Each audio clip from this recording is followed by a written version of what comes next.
Buenos días, es un placer saludarles en este domingo 4 de octubre, en este mediodía. Sean todos bienvenidos a la escuela dominical.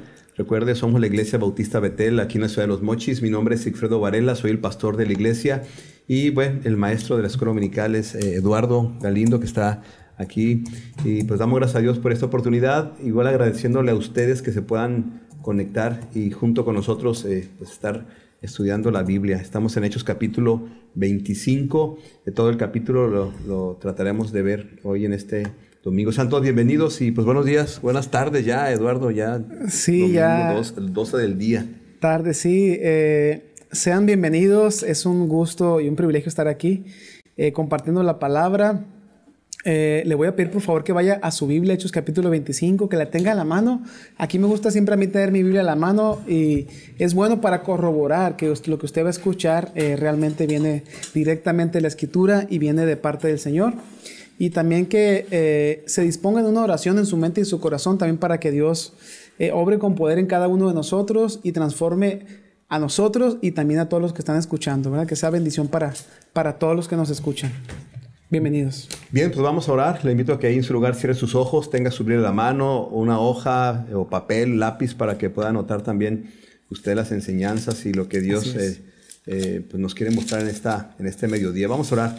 Señor, te agradecemos la oportunidad que nos das, Señor, de estar en este momento transmitiendo tu palabra. Gracias porque nos permites también transmitirlo a través de las redes sociales, rogándote, Señor, que quien quiera que esté del otro lado de la cámara pueda estar con un corazón dispuesto, con una mente también dispuesta a recibir tu palabra, pero sobre todo, Señor, con la voluntad de obedecer tu palabra, Señor, y aplicarla en nuestra vida. Úsanos en esta mediodía, Señor, te ruego por Eduardo, por mí, para que podamos transmitir tu palabra de una manera clara, sencilla, y que quien quiera que esté escuchando pueda entenderla. Y te ruego, Señor, también pues por todo tu pueblo y por toda la gente, Señor, que necesita conocer el Evangelio de Jesús. Úsanos en esta mañana y recibe, Señor, de parte nuestra toda la honra y la gloria, porque tú eres el único digno de recibirla. En el nombre de Jesús. Amén. Amén. Pues directamente, Hechos capítulo 25. Nada más quiero leer los últimos versículos del capítulo 24. Dice, sobre todo el último versículo del capítulo 24, que es el versículo 27. Dice, pero al cabo de 2 años recibió Félix por sucesor a Porcio Festo, y queriendo Félix congraciarse con los judíos, dejó preso a Pablo. Recuerda que Félix era el gobernador y deja a Pablo preso 2 años. ¿Sí? Llega el sucesor de él, que es Porcio Festo. Y bien, el capítulo 25 empieza precisamente hablando de la llegada de este nuevo gobernador. Y dice, llegando pues Festo a la provincia, subió de Cesarea a Jerusalén 3 días después. Y los principales sacerdotes y los más influyentes de los judíos se presentaron ante él contra Pablo y le rogaron, pidiendo contra él, como gracia, que le hiciese traer a Jerusalén, preparando ellos una celada para matarle en el camino.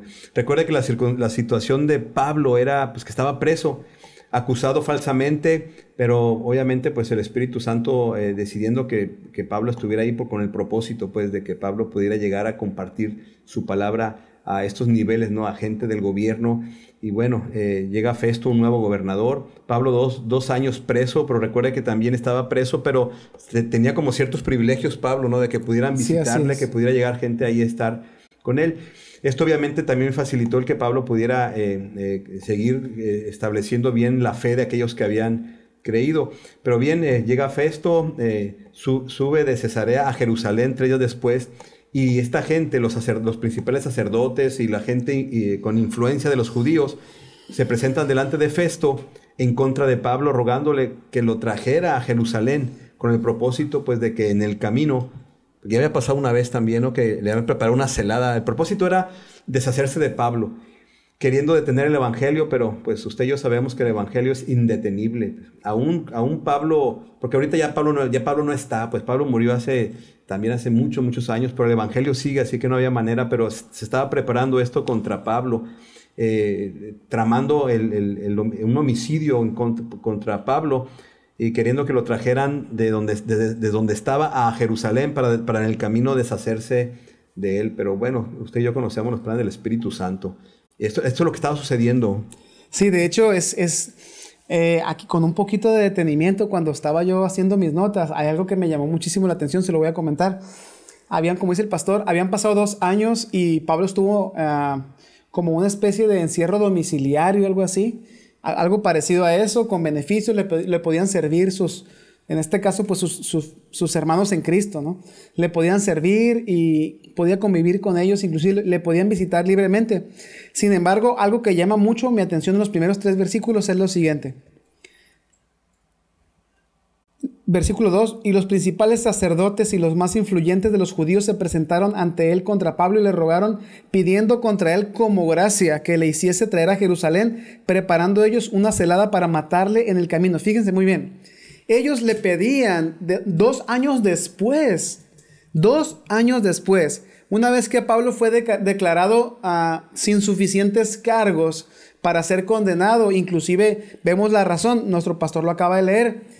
Félix quiso congraciarse con los judíos, por eso dejó preso a Pablo, pero no había realmente ningún cargo que le mereciera ese encierro a un domiciliario.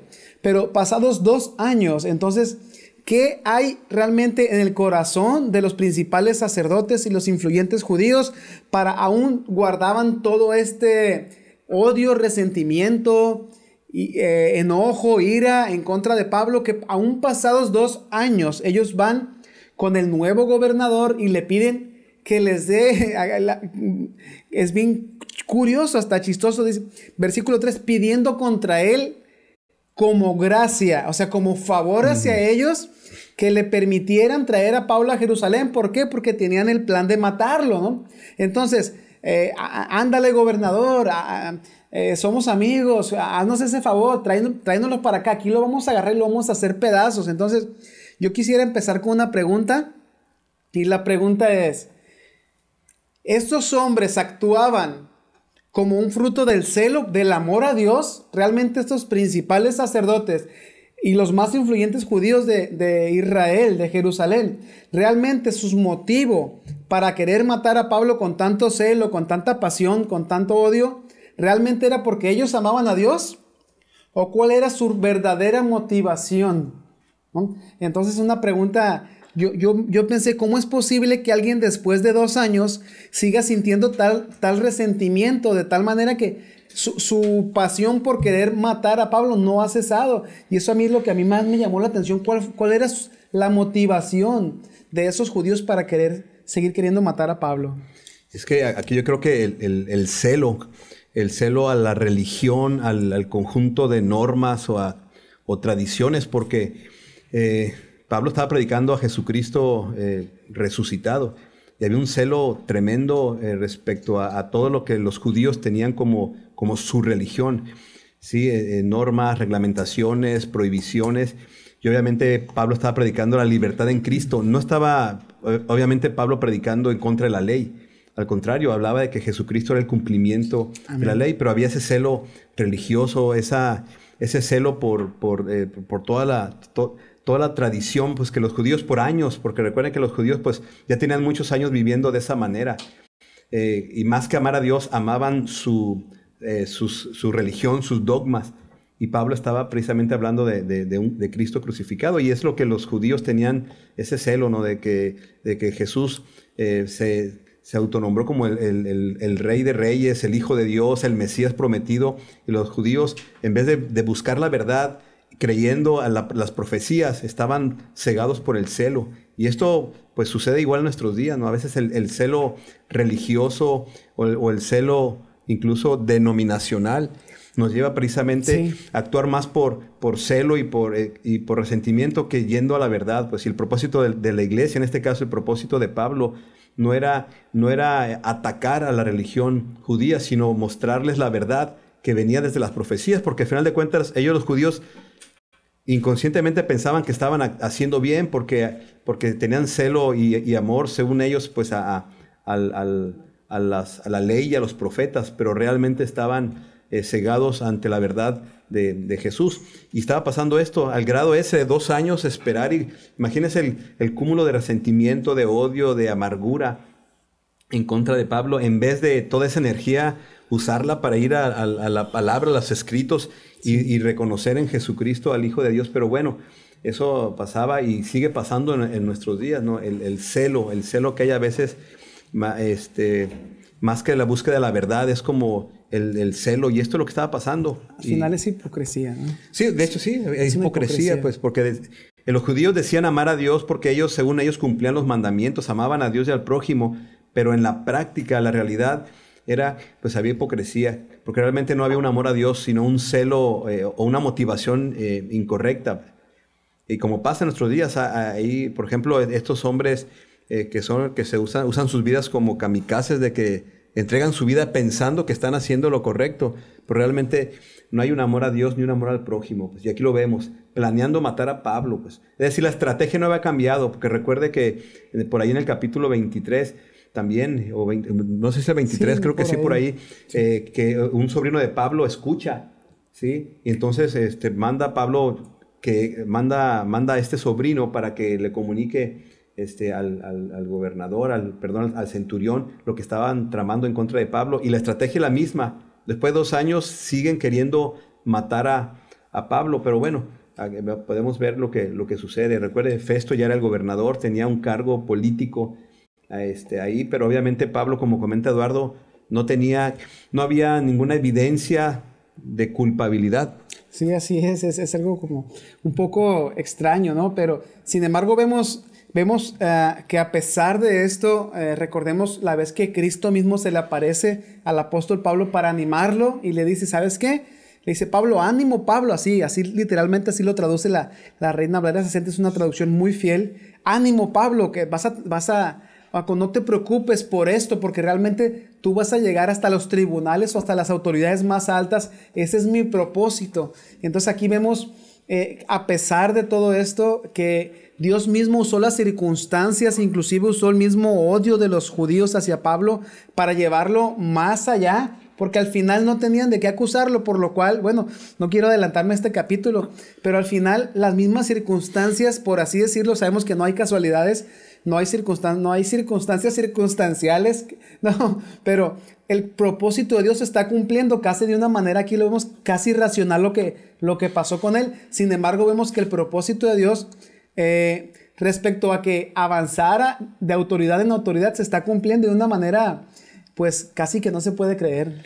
Sí, y de hecho en esto descansamos los creyentes, que independientemente de las circunstancias, Dios está cumpliendo su propósito. A veces las circunstancias no son agradables o no nos gustan, o como en este caso, cualquiera diría, pobre Pablo, pero Pablo descansaba en que estaba bajo la autoridad del Señor y bajo su propósito, y en eso descansamos los creyentes, que aún las circunstancias o los obstáculos o incluso los ataques, Dios tiene autoridad sobre todo eso, pues, porque cumple sus propósitos. Dice el versículo 4, porque Festo responde Festo ante esta petición de que así como un regalo le traigan a Pablo a Jerusalén. Pablo responde y les dice que Pablo estaba custodiado en Cesarea, a donde él mismo, o sea, Festo, partiría en breve. Es decir, Festo iba a ir hasta Cesarea. Y Festo dice a los judíos y a los religiosos, los que de ustedes puedan, les dijo, desciendan conmigo. Y si hay algún crimen en este hombre, acúsenle. O sea, prácticamente les dijo, yo voy a ir a ver a Pablo. Si quieren, algunos de ustedes vengan conmigo y ahí enfrente de él, acúsenle. Deteniéndose entre ellos, no más de 8 o 10 días venido a Cesarea. Al siguiente día se sentó para el tribunal y mandó que fuese traído Pablo. Festo fue hasta Pablo, acompañándole a algunos judíos. Ya estando ahí fue que manda que traigan a Pablo, pues, y obviamente, pues, ahorita vamos a ver lo que sigue en la historia, pero se estaba cumpliendo el plan de Dios.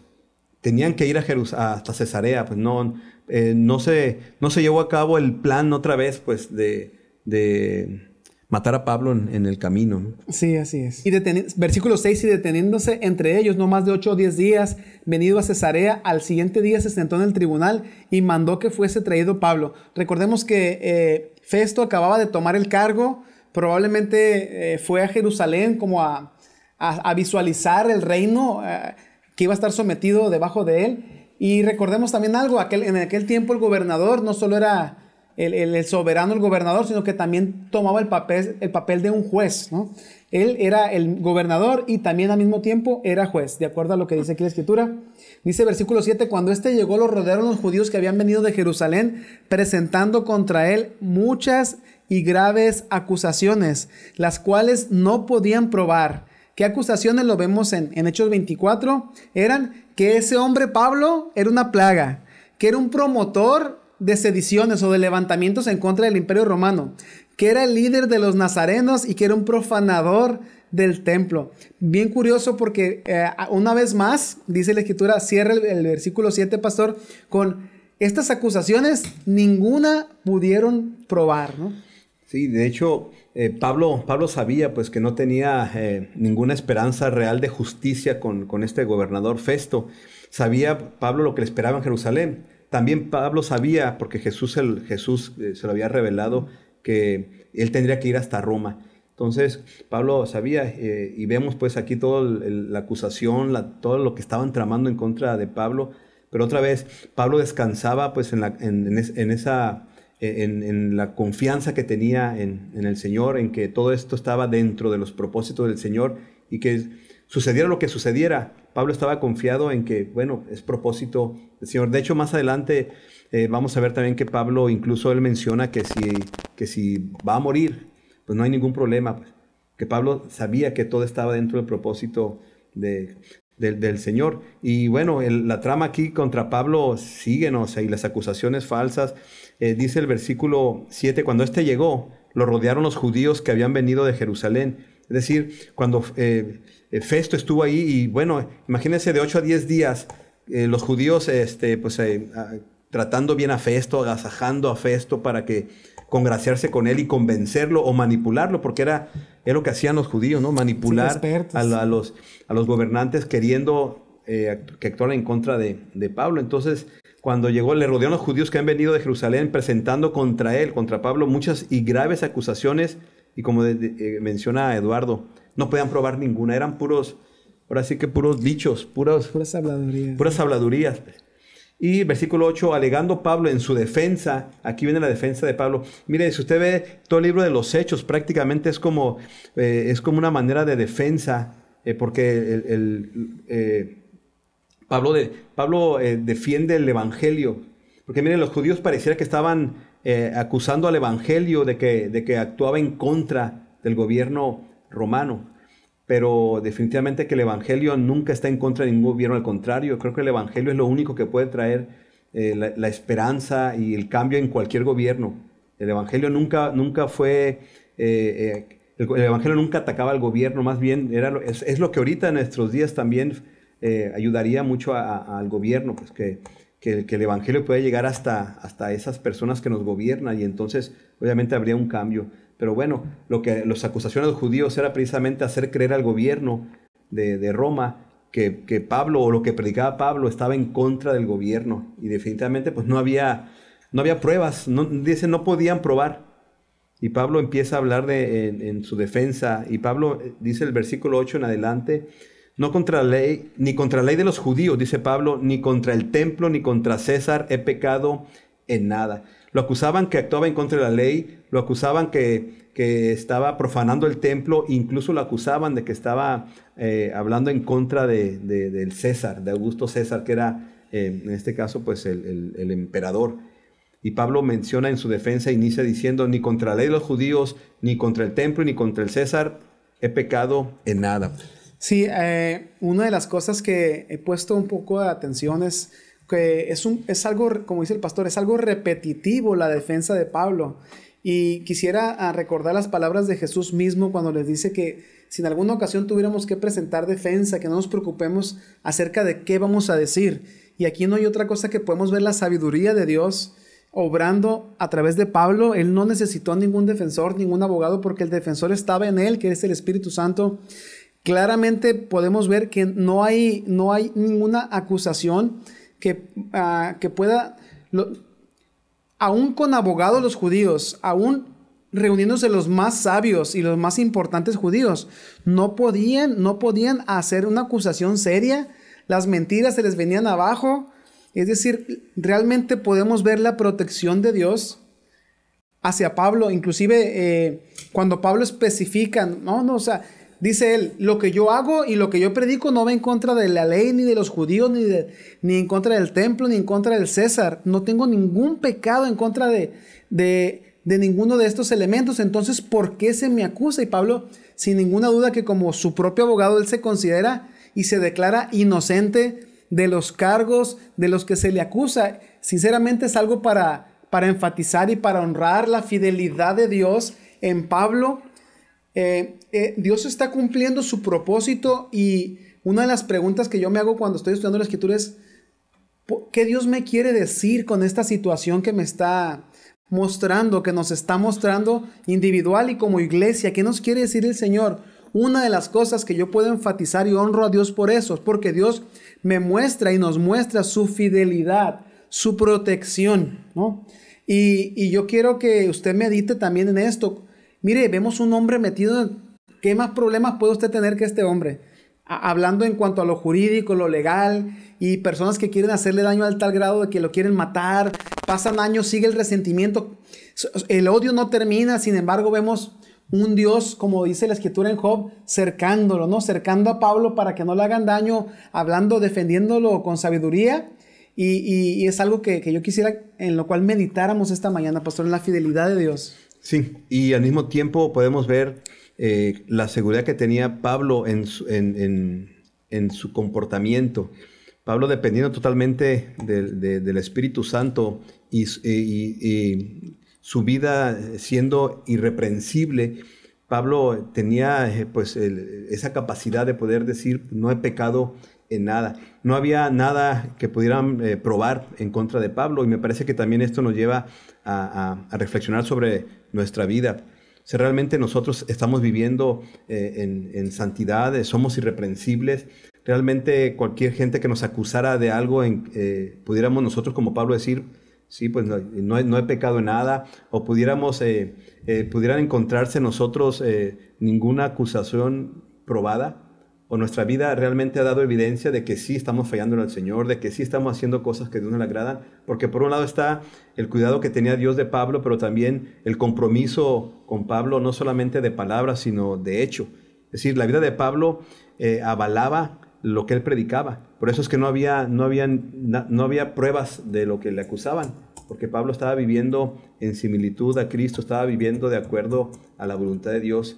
Cuando un creyente vive en el centro de la voluntad de Dios, o sea, no hay nadie que lo acusa. De hecho, Jesús mismo dice que si por causa de él, del evangelio, somos vituperados, nos persiguen o digan toda clase de mal contra el creyente, mintiendo, y aquí es la palabra clave, ¿no? O sea, cuando lo que nos acusan es mentira, porque nuestra vida es irreprensible, entonces obviamente pues experimentamos la defensa de parte de Dios, porque aquí pareciera que todo estaba en contra de Pablo, pero Dios lo estaba cuidando, pero además la propia vida de Pablo demostraba que era pura acusación falsa, y en eso descansa el creyente, en la protección de Dios, pero también en ¿cómo decirlo?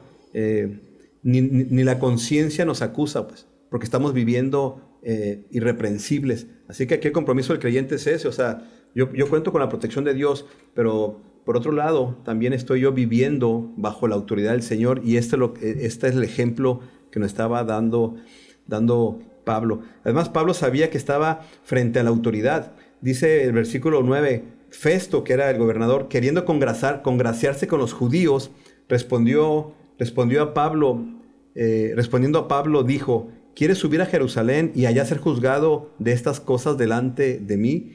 Pablo, versículo 10, Pablo dijo: ante el tribunal de César estoy. O sea, Pablo sabía que estaba frente a la autoridad competente, donde debo ser juzgado.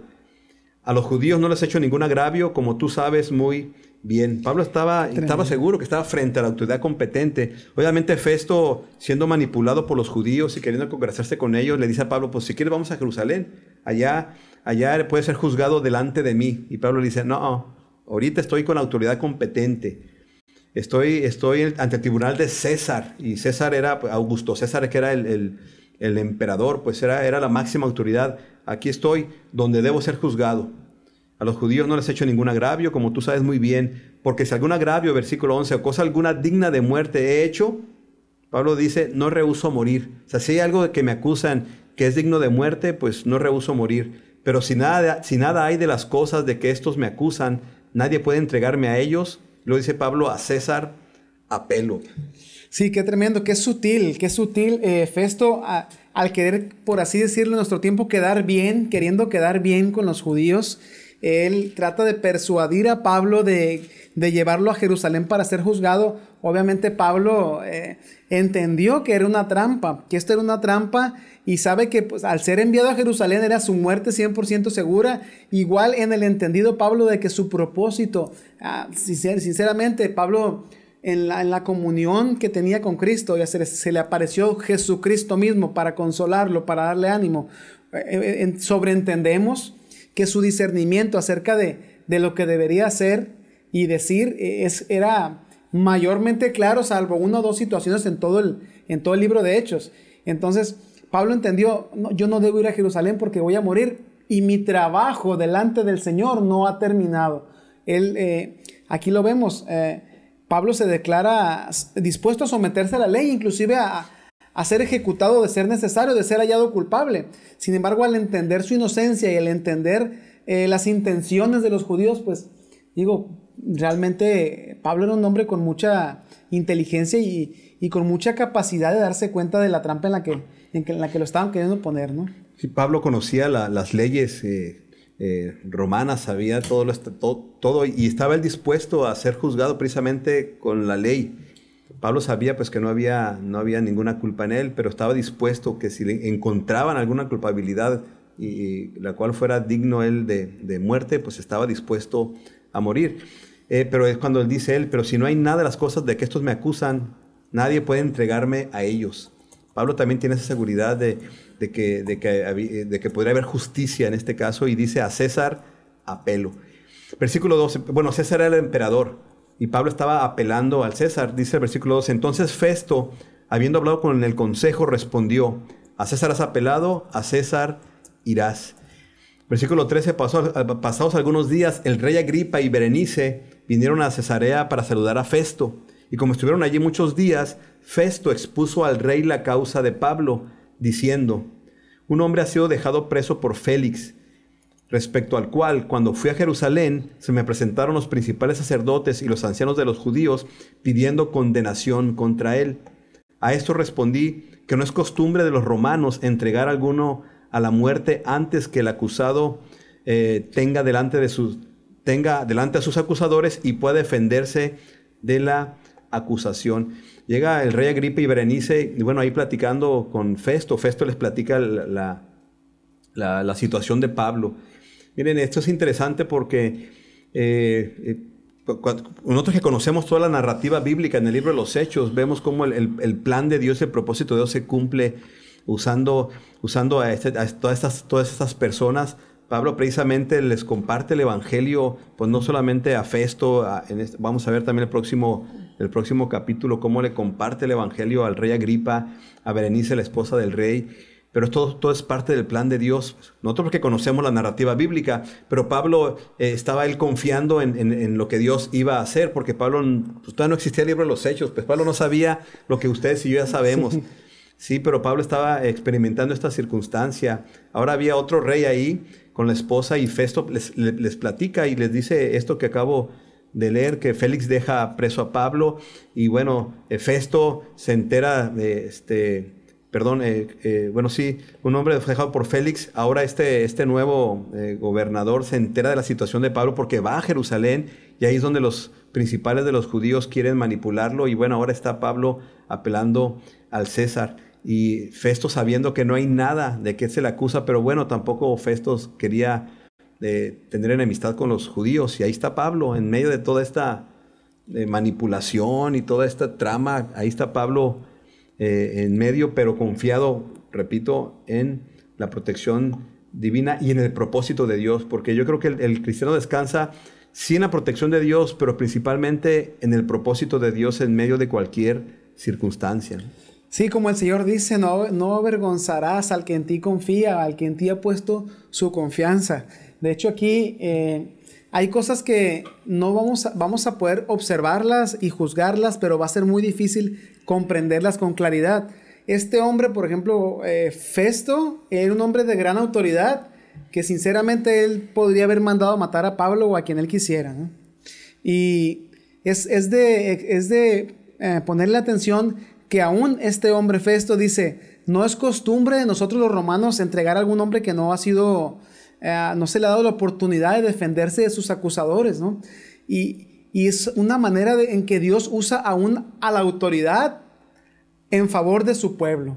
Entonces, Dios no escatima, Dios tiene los recursos ilimitados, pero aún usa los recursos hasta sus opositores, en este caso usó para defender al apóstol Pablo.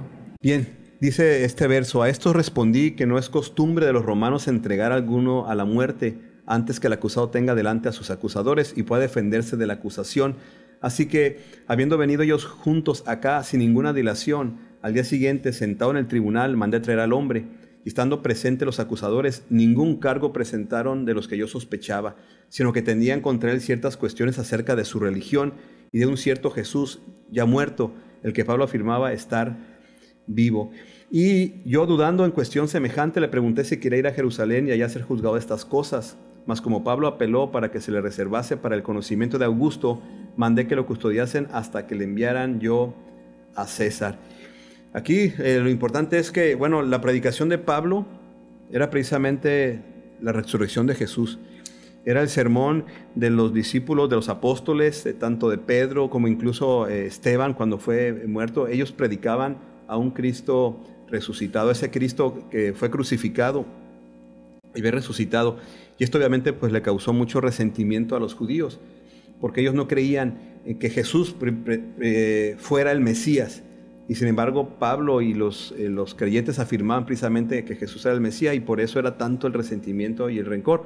Pero bueno, no había ningún asunto legal digno de muerte, ni siquiera de prisión. Pero bueno, Pablo, apelando a César y Pablo con todo el conocimiento de las leyes romanas, estaba llegando hasta este punto. Y ahí con Festo y Festo, pues ya queriendo, pues hablando, comentándole esto a Agripa y a Berenice, pues hablándoles acerca de Pablo. Sí, es bien curioso que la razón, el motivo de la acusación en contra de Pablo, el verdadero motivo, el verdadero enojo, era que Pablo predicaba la resurrección de Jesús. Este fue su verdadero delito, podemos decir, la predicación de Pablo acerca de la esperanza que podemos tener si ponemos nuestra fe y nuestra confianza en Cristo Jesús como nuestro Señor y Salvador. Ahí tendremos vida eterna. Y este es un mensaje realmente lleno de amor. Es la manera en que Dios fue la gran muestra de amor de Dios hacia los pecadores, hacia nosotros, ¿no? Que solamente sin merecerlo, por su gracia, podemos ser salvos por medio de la fe en su Hijo Jesús, ¿no? Y esta predicación, los judíos estaban convencidos de que merecía la muerte, de que Pablo, por cumplir, realmente obedecer sinceramente a Dios, él merecía morir. ¿Por qué? ¿Por qué odiaban tanto ese mensaje? ¿Por qué ese odio tan fuerte en contra de la predicación de la esperanza en Jesús, de la resurrección de los muertos en vida eterna, ¿no? Bien, hablábamos en programas anteriores que bien ellos sí creían en la resurrección, creían que iban a resucitar los muertos, pero no creían que Jesús podía ser el Hijo de Dios, el Salvador del mundo, por su condición humilde tal vez en la que vino, porque realmente él no era un líder político como ellos esperaban, porque es un hombre hijo de un carpintero, el cual ellos conocían y conocían a sus hermanos, y ellos no podían concebir, porque como bien lo dice Pablo en Romanos, ellos tenían el entendimiento velado, entenebrecido, oscurecido. ¿Cuál es la diferencia entre ellos y nosotros? Ninguna, realmente eran pecadores igual que nosotros. Sin embargo, Dios en su gracia, en su misericordia, usó aún este medio. Recordemos que siempre el evangelio fue avanzando por medio de persecuciones, por medio de, en este caso, de acusaciones. ¿Cómo llega el evangelio a los reyes, a las autoridades romanas? Por medio de una acusación a un hombre inocente, pero al mismo tiempo culpable de predicar el evangelio. Y yo quisiera decirle una cosa, si a usted lo fueran a juzgar, si usted predica el evangelio, va a ser culpable y debe morir. Pero si no es así, no se preocupe, usted no va a ir a prisión y no va a morir. ¿Cómo usted sería juzgado? ¿Cómo seríamos juzgados? Realmente te podrían juzgar por predicar la resurrección de los muertos, por predicar acerca de la fe y la esperanza en Cristo Jesús? Es una pregunta para meditar, pastor. Realmente, si hubiera una persecución para los cristianos, ¿realmente a usted lo perseguirían? ¿Realmente a mí me perseguirían por predicar a Jesús? ¿O realmente ni siquiera nos tomarían en cuenta? Tal vez ni nos pelarían. No sé, dígame usted qué piensa.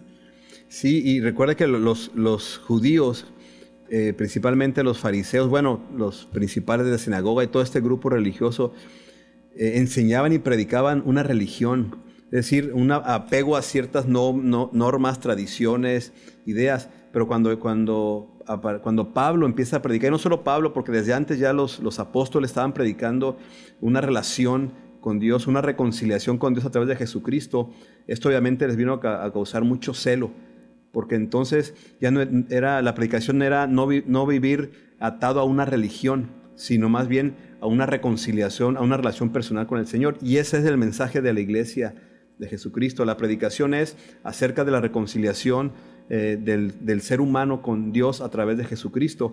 No predicamos una serie de dogmas o de tradiciones, sino a un Cristo vivo. Y ese era el problema, y me parece que este problema lo sigue habiendo en nuestros días. Se habla más acerca de una religión, acerca más de ciertas prácticas, acerca de dogmas, de tradiciones. Pero el mensaje del Evangelio es precisamente la reconciliación del hombre con Dios a través de Jesucristo. Recuerde que el pecado separó al hombre de Dios, el pecado nos excluyó del reino de los cielos, pero viene Jesucristo precisamente a traernos Él con su propia vida la reconciliación con el Señor. Y es el mensaje de Pablo, es el mensaje que tenemos la iglesia, el mensaje del creyente. Y bien es cierto que para eso existimos. El problema es, ¿lo estamos haciendo? ¿Estamos predicando el Evangelio de Jesucristo o estamos más bien enseñando una religión o una tradición? Que es lo que comentabas. Si la acusación fuera o el delito fuera predicar el Evangelio, ¿nos encontrarían culpables? ¿O solamente nos dirían, no, tú no predicas, tú solamente vives una religión? El creyente debe predicar el Evangelio, vivir en su propia vida el Evangelio, y este es el mensaje que tenía Pablo, que lo llevó precisamente hasta este punto, ¿no? Estando ahí preso, pero también con la oportunidad de predicar el Evangelio, que es lo que sucedió. Continuando con los pasajes, dice el versículo 22, entonces Agripa le dijo a Festo, Agripa era el rey que estaba ahí de visita pues con Festo, yo también, dice Agripa, quisiera oír a ese hombre. Y él le dijo, mañana le oirás. Había curiosidad en Agripa, quería escuchar esa noticia que traía Pablo, o esa buena noticia, porque le dio curiosidad a Agripa qué es lo que está predicando acerca de la resurrección de un hombre que fue asesinado. O sea, y para llegar hasta este punto, para Agripa realmente significó algo que pues seguramente pudiera ser verdad, ¿no? Porque si fuera algo insignificante, pero para llegar a esos niveles quiere decir que era una noticia, o por lo menos, o cómo decir, era un mensaje que Agripa quería escuchar, pues. Sí, recordemos que a los cristianos se les mencionaba como trastornadores del mundo. ¿Quiénes son estos hombres que trastornan el mundo? Y este hombre era su líder religioso, era su principal líder, el apóstol Pablo, ¿no? Fuera de Jerusalén. Y es curioso que cuando vemos el propósito de Dios revelado, en este caso a Pablo, hay cosas que Dios va revelando gradualmente, ¿no? Conforme vas viviendo, hay cosas que Dios revela de antemano, en este caso a Pablo, de que él iba a testificar ante reyes, ante autoridades romanas específicamente, y podemos ver que Dios está trabajando tanto en Pablo, lo hizo su propio abogado, le dio mucha sabiduría, lo ha estado respaldando, pero también pone en el corazón del rey Agripa la inquietud, la curiosidad por escuchar el mensaje que Pablo tenía que decir. Recordemos que Agripa trae un trasfondo judío, trae un cierto conocimiento de la escritura, trae formación en la escritura. Sabemos que no era practicante, más bien él trabajaba para el gobierno romano, sin embargo trae un trasfondo judío de conocimiento de la ley. Entonces, mira, los propios fariseos no querían escuchar a Pablo, pero este hombre, este gobernador Agripa, este rey Agripa, tenía la curiosidad, y esto no me deja pensar en otra cosa más que, Señor, qué hermoso eres, soberano, cumples tu promesa. Apóstol Pablo, le prometiste que iba a testificar, y ahora estás uniendo los hilos o acomodando las piezas para que Pablo tenga que testificar delante de la máxima autoridad de ese lugar, vamos a decirlo así. Y la verdad, yo me encanto porque Dios cumple sus promesas.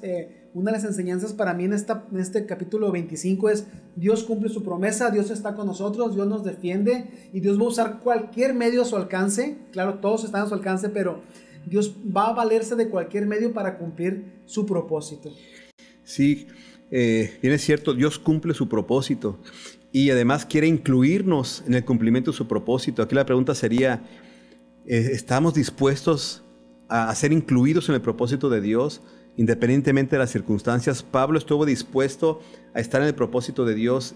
Incluso Pablo estaba dispuesto, si era necesario, morir a causa del Evangelio. Así que la pregunta es esa. La realidad es que Dios cumple su propósito. Dios tiene propósito, Él tiene planes y quiere incluirnos a usted y a mí en sus planes. La pregunta sería, ¿hay disposición nuestra para estar en los planes del Señor, para que Él use nuestras vidas para su gloria? Y aquí Pablo era un instrumento de parte de Dios para que el Evangelio llegara, como Jesús lo dijo. Sí, lo dijo ahí en Hechos 1:8, que la evidencia del Espíritu Santo y el ser testigos a los hijos de Dios sería desde Jerusalén hasta el fin del mundo. Y Pablo era instrumento de Dios precisamente para el cumplimiento de sus propósitos. Dice el versículo 23, al otro día viniendo Agripa y Berenice con mucha pompa y entrando en la audiencia con los tribunos y principales hombres de la ciudad, por mandato de Festo fue traído Pablo. Entonces Festo dijo: Rey Agripa, y a todos los varones que están aquí junto con nosotros, aquí tienen a este hombre, respecto del cual toda la multitud de los judíos me ha demandado en Jerusalén y aquí, dando voces, diciendo: no debe vivir más. Pero yo, dice Festo, hallando que ninguna cosa digna de muerte ha hecho, y como él mismo apeló a Augusto, he terminado de enviarle a él. Pero como no tengo cosa cierta que escribir a mi Señor, le he traído ante ustedes, mayormente ante ti, oh Rey Agripa, para que después de examinarle tenga yo que escribir, porque me parece fuera de razón enviar un preso y no informar de los cargos que hay en su contra.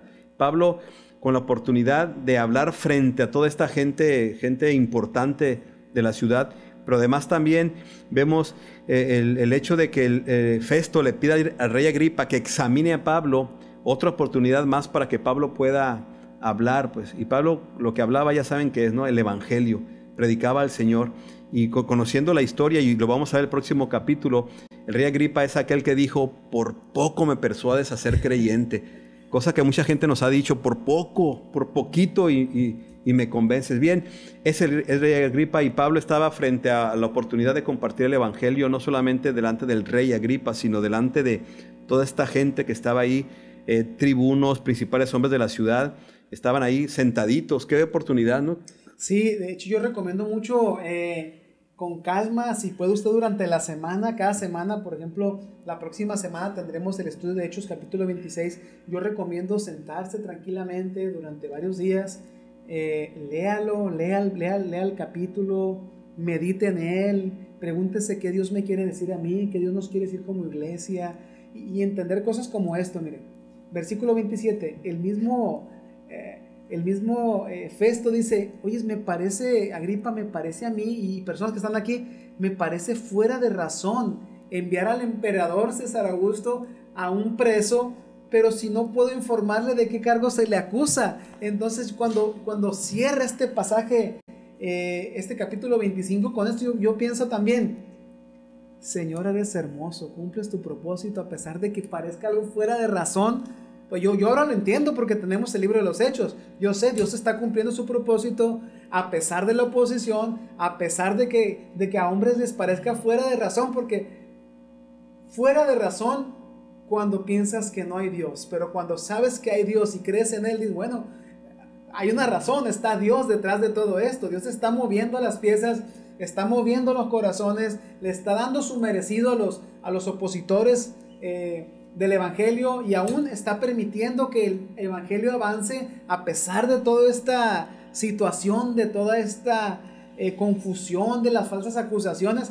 Pero aún es algo casi chistoso pensar el versículo 27, que un juez de esa talla, de Festo, piense: oye, pero lo quiero mandar porque él apeló y está dentro de los parámetros jurídicos aquí en Roma. Para nosotros los romanos es un ciudadano romano, lo respeto como tal, inclusive Festo lo ha guardado, pero está fuera de razón lo que está haciendo, lo que él mismo está viviendo, lo que en algún momento se le ocurrió a Félix, su antecesor de Festo, y 2 años dejar preso a Pablo. Luego lo quieren juzgar, pero él no haya elementos para mandarlo a una autoridad más arriba, y fuera de razón para el hombre, pero para Dios hay un propósito, que el evangelio llegue hasta donde tenga que llegar. Bien, con el versículo 27 casi es como decir, y esta historia continuará. Quiero leer nada más el versículo 1 del próximo capítulo. Y dice, entonces Agripa dijo a Pablo, se te permite hablar por ti mismo. Y vamos a ver el próximo domingo qué es lo que Pablo dice. Y bueno, le animo a que lea el capítulo 26 porque Pablo tiene la oportunidad de compartir el evangelio y lo hace. Este libro de los Hechos es narrativo y es impresionante ver todo lo que el Espíritu Santo hizo, ¿sí? A través de la iglesia, a través de los creyentes, a través de quien se dejó usar. Me parece que la principal enseñanza aquí, o principal desafío, sería el hecho de que usted y yo, hermano en Cristo, somos instrumentos de Dios. El desafío es, dejémonos usar por el Señor, entrémosle a su propósito para que Él cumpla usando nuestras vidas, porque Dios no va a cumplir su propósito con nosotros, sin nosotros o a pesar de nosotros, pero realmente si algo va a suceder, yo quisiera ser parte de los instrumentos de Dios para el cumplimiento de sus propósitos. Así que le animo a que lea el capítulo 26 y se siga uniendo con nosotros en las transmisiones. Ahorita inmediatamente después de la escuela dominical, sigue la escuela dominical para los niños, y a las 12 pues tenemos el servicio de predicación. Y bien, pues damos por concluida la clase de hoy, esperando que se siga conectando con nosotros. Recuerde, el próximo domingo, Hechos capítulo 26.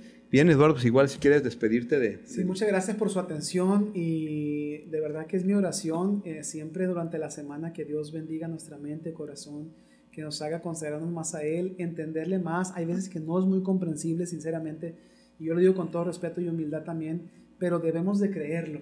O sea, esto es así porque Dios nos lo ha mostrado, nos lo muestra, y debemos de caminar y crecer en fe. Dios les bendiga.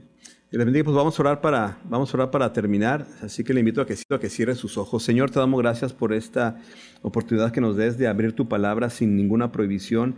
Poder ver, Señor, cómo pues has cumplido tú tus propósitos usando a tu iglesia, usando a tus hijos, Señor, para precisamente cumplir con todo lo que tú ya te has propuesto. Gracias por la salvación a través de Jesucristo. Gracias por la oportunidad que tenemos no solo de predicar el evangelio, sino también de vivirlo. Y Señor, te ruego que sigas usando nuestras vidas para tu gloria, Señor, y que sigas dándonos la oportunidad de con toda libertad poder compartir tu palabra. Gracias en el nombre de Jesús. Amén. Dios les bendiga y pues nos vemos el próximo domingo.